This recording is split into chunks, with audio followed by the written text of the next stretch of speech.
I hope you're hungry because football season is here and that means great tailgating. Well, hopefully great. Mark is going to help us make it great. He is a world-renowned. You've heard him on the Food Network and the Discovery Channel, and when it comes to tailgating, he is the supreme voice. Mark, welcome to Get Connected. Great to be with you. Great to be back. Thanks for having me. Well, before we get to the food, Mark, we want to know who some of your favorite teams are. Baltimore Ravens, Ohio State Buckeyes. Is that, am I alienated now? Well, Mark, you've alienated me with those choices, and it's been nice having you on our show. Just kidding aside, what are the keys to great tailgating?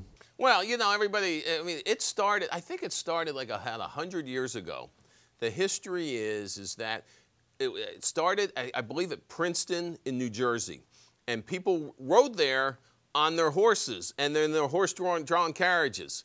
And everybody started partying near the tail of the horse. I'm not making this up. You can Google this, okay? Check it out on Wikipedia. You can check it. And that's how it got tailgating. Well, I'm certainly glad it doesn't involve a horse anymore. At any rate, it's time for one of my favorite segments on the show. We call it Show and Tell. And what great items do you have that we should include in our next tailgate? All right, well, let's first of all talk about the snacks, all right? Tempting, tasty snacks. That's always a highlight of every tailgate party, right? But now you don't have to feel bad about enjoying yourself. I really like these Baked Naturals cracker chips from Pepperidge Farm. Well, here's what I like about them. They got the whole grain. They combine the whole grain goodness of a cracker with the crispiness of a chip. Not only that, they have 60 to 65% less fat per serving than the leading potato chip. Awesome flavors like Simply Cheddar and Simply Multigrain.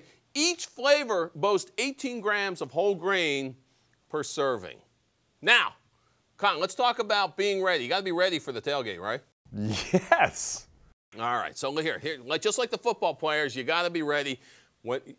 You cannot have enough plastic bags and plastic containers. And here's what I want you to do. When you go shopping, I want you to go to the store. I want you to look for products that are already in innovative, resealable and reusable plastic bags and containers. Things like the shredded cheese and these carrot sticks. I mean, you can just take these right from the store to the game. Everybody enjoys themselves. Whatever's left over, you zip up, you seal it back up. You bring it home. Of course, you're going to put the salsa in the containers, the veggies, the chips, and let's not forget shatter-resistant cups and platters. Everybody's out on the parking lot having a good time. Somebody drops something, nothing breaks. Nobody gets hurt, no harm, no foul. You pick it up, you take everything home, you put it in the dishwasher, you get to use it again for the next football game. Check out all these great tailgating tips at plasticsmakeitpossible.com. Now, let's talk decorating. I love decorating with this. It's College Duct Tape brand duct tape. This comes in 39 logos and mascots of your favorite college football teams, and another 30 solid colors and prints. So you can decorate everything. Pennants, megaphones, koozies. You really want to show your team spirit? Check out the hats and your outfits here. You can really go Terps. I hope I didn't, again, offend anybody. But you can get this at select stores near participating colleges and at collegeducktape.com. That's college, D-U-C-K, tape.com. And all of this, check it all out, all these great tips at news2know.com. News, number 2, know.com. All right, Mark, now it's time for some tailgating etiquette. How long before the game should we invite our guests? An hour, 2, maybe 3? Well, you know, you don't want to seem too eager. So an hour before the game might be, you know, you could start telling people early. You should just, we're going to be at the game. Here's where we're going to be. You know, early in the week, you need to, I mean, we're talking about being prepared. You got to know how much food to have.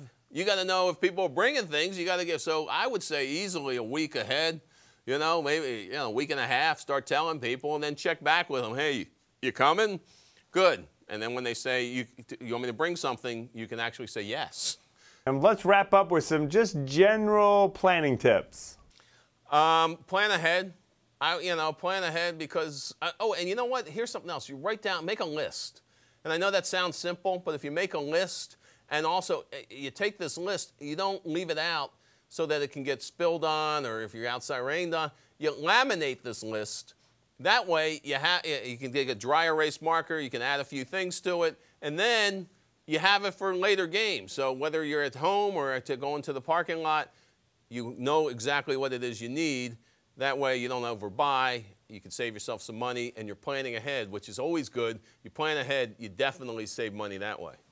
You know, Mark, it's always great having you with us. Thanks for the tips, and more importantly, for the history lesson. Anytime. And just call me your own personal Wikipedia. Mark, happy tailgating. Always great having you with us. Happy tailgate, Con. Always love it when Mark can join us. We'll be right back on Get Connected. You're not going to want to miss this health tip. It's going to make you happy.